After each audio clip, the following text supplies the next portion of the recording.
Donald Trump has promised a maximum pressure strategy against Iran. He also took action to restore a maximum pressure policy on the Iranian regime. You are the greatest friend Israel has ever had in the White House.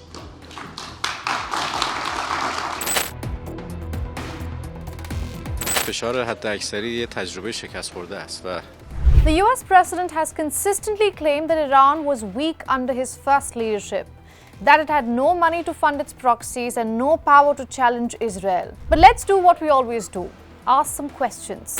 Is Donald Trump really putting maximum pressure on Iran? Why are shippers saying otherwise? Is Trump keeping doors open for a nuclear deal? I'm Ananya Datta of Hindustan Times. Let's get some answers.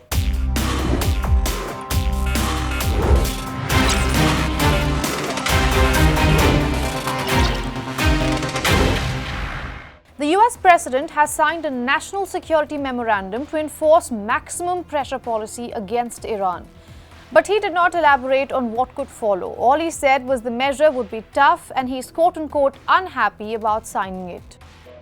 According to Bloomberg, Trump's first sanction package stopped short of his maximum pressure campaign.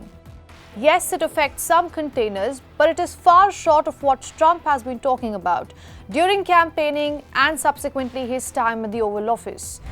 Today, I also took action to restore a maximum pressure policy on the Iranian regime, and we will once again enforce the most aggressive possible sanctions, drive Iranian oil exports to zero, and diminish the regime's capacity to fund terror throughout the region and throughout the world.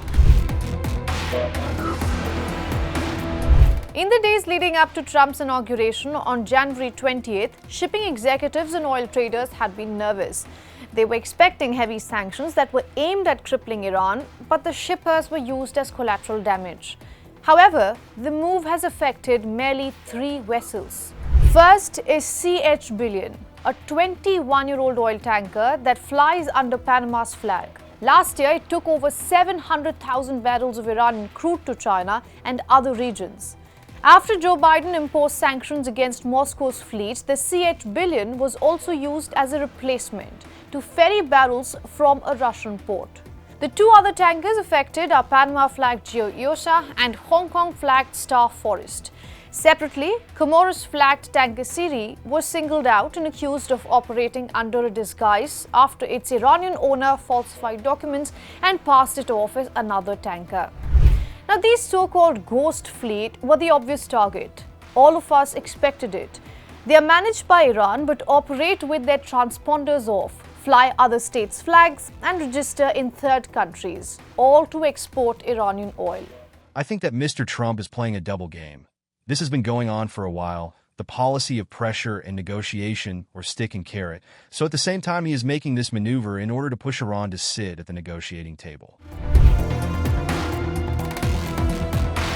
It's been 7 years since the president first hopped on the path of maximum pressure.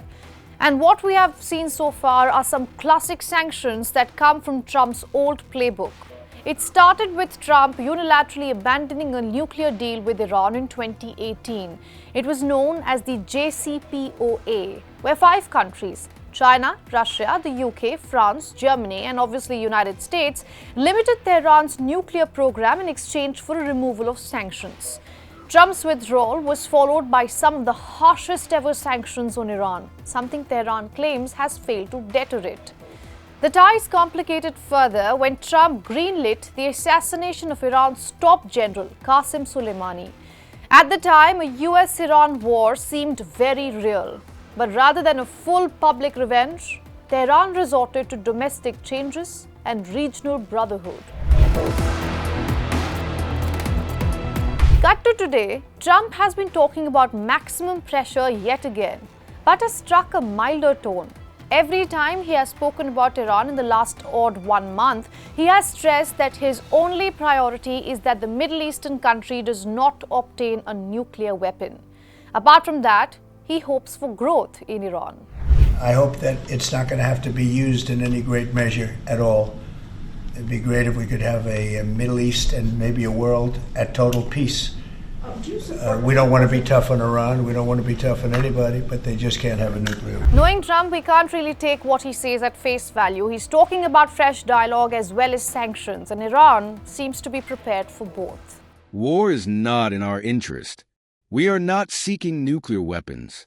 Therefore, our beloved leader of the revolution has issued a fatwa in terms of religious beliefs.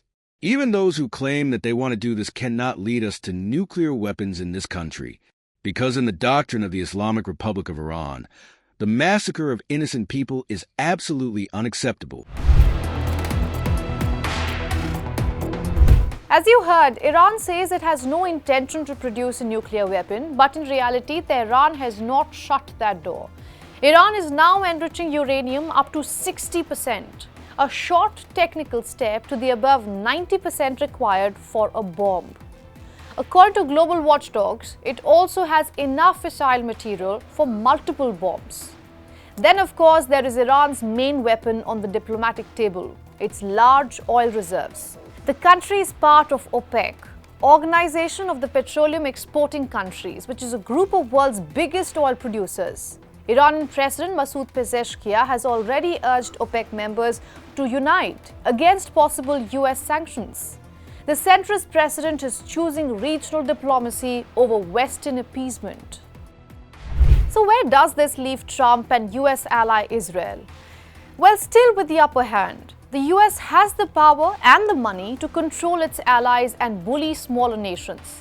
But in that process, Trump has already made enemies who are either hitting back or waiting for the right opportunity to jump on the anti-Trump bandwagon. And Iran is making that bandwagon.